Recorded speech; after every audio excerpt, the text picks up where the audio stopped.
Habba Belgassem, ce nom ne vous dit peut-être pas grand-chose, mais c'est le nom du 40e inventeur dans le monde, avec à son actif plus de 700 brevets, une lumière dans le secteur de l'électronique, qui était l'invité officiel du Forum des ministres arabes des Postes.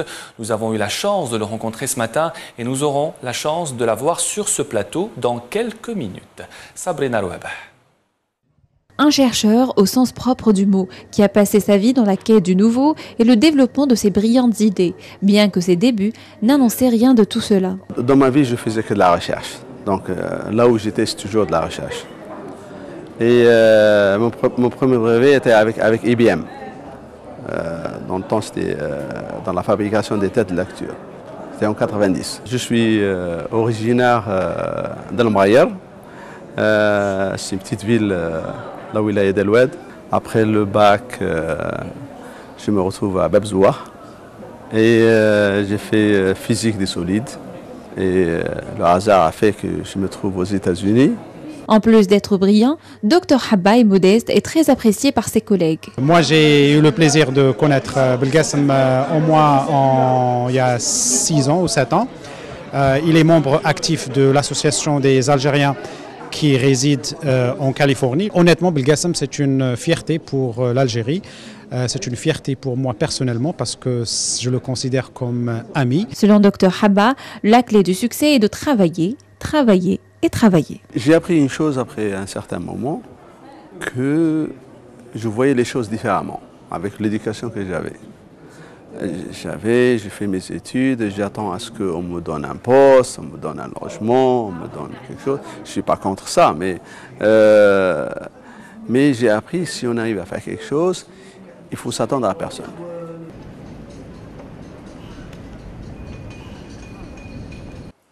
Chose promise, chose due, Habba Belgassem est l'invité du JT Soir. Habba Belgassem, bonsoir.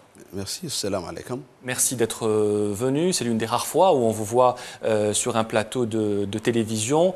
Alors, vous êtes un peu méconnu encore aujourd'hui en Algérie, même si vous êtes très connu aux États-Unis, où vous êtes chercheur dans un centre de recherche privé.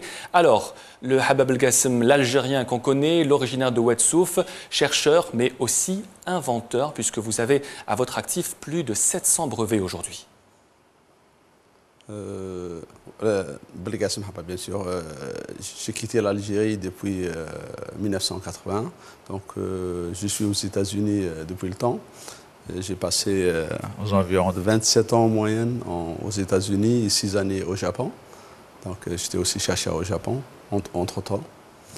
Je suis originaire de El Mrayer, c'est dans la wilaya d'El Oued, un peu au sud de Biskra, 120 km, quelque chose comme ça.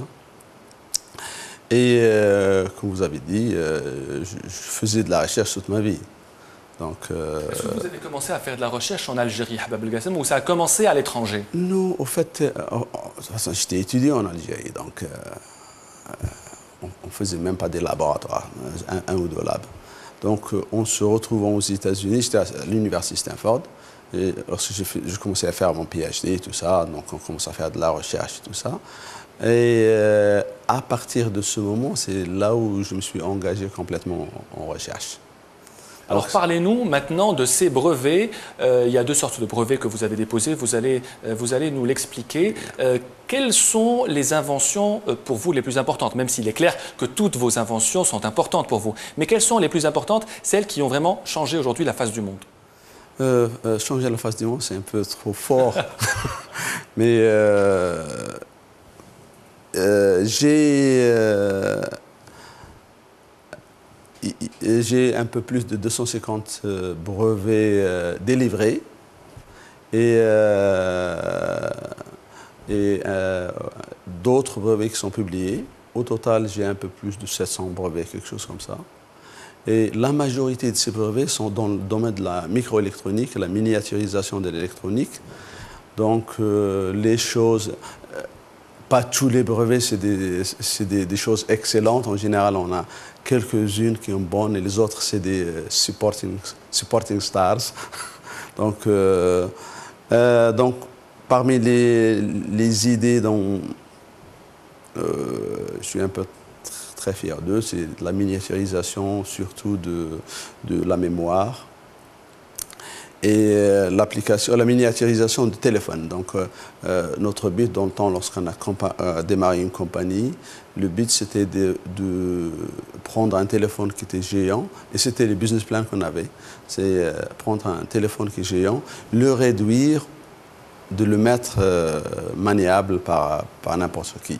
Donc, il fallait développer cette technologie. Et c'est cette technologie qu'on l'avait développée. Quelle est la technologie ou l'invention, si on peut dire, dont vous êtes le plus fier aujourd'hui? C'est comme les enfants. Donc, pas de favori.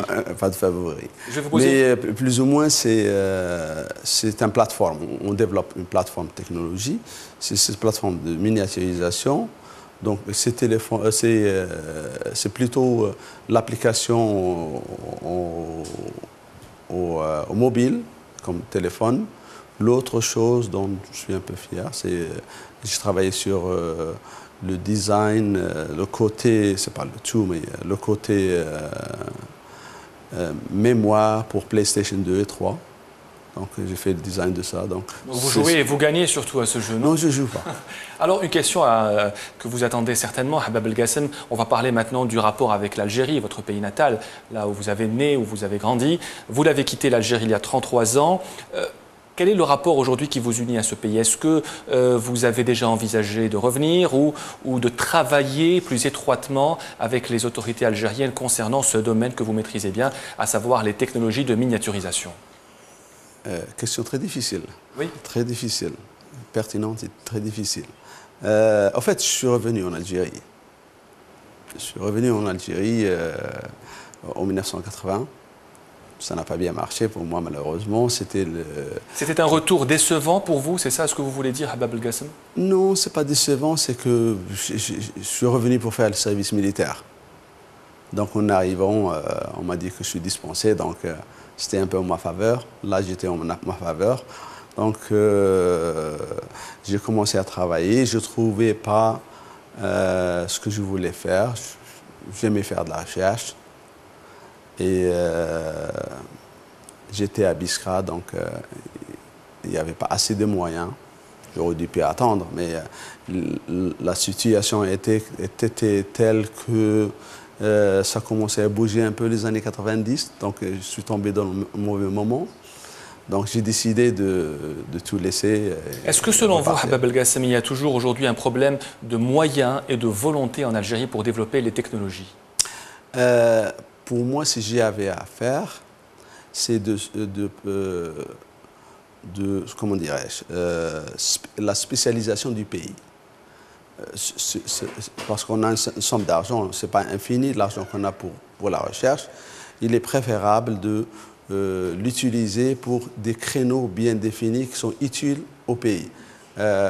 Maintenant, si on prend cet argent et la divise sur tous les professeurs qui existent dans le pays, chacun peut avoir un voltmètre et ça s'arrête à ça. Donc, je pense qu'il est préférable qu'on prenne la majorité de cet argent et la diviser sur les créneaux qu'il faut. Et je ne sais pas si ça se fait ou non, mais c'est mon idée. Le deuxième problème qui se passe, c'est qu'on manque de culture. Ce n'est pas la culture de recherche. La culture de prendre un projet de recherche, on ne fait pas de la recherche juste pour la recherche. La recherche, c'est pas seulement si on fait du fondamental, donc c'est important de le faire. Mais si on fait de la pratique, il faut qu'on sache comment démarrer, où il faut aller. Avant de démarrer, il faut savoir où on va. On ne fait pas de la recherche et après on s'attend à que quelqu'un vienne prendre la recherche et la mettre quelque part. Donc l'individu doit être un entrepreneur et c'est ça ce que j'ai appris aux États-Unis. C'est comment arriver d'une idée, être capable de discuter avec le venture capital par exemple, les Richards, comment discuter avec eux, leur montrer que c'est de leur intérêt de me donner de l'argent. On profite les deux ensemble, comment contacter l'industrie, comment pousser à l'industrie à... Je parle un peu, les gens qui m'entendent vont dire, le gars il est un peu fou parce qu'il vient avec les idées des États-Unis. Je sais ça très bien, mais c'est ainsi que ça se fasse. à mon avis. Habab El-Gassem, chercheur, inventeur, vous retournez le 18 septembre aux États-Unis. Vous êtes là spécialement pour nous. Merci infiniment d'avoir été l'invité du JT Soir. Merci.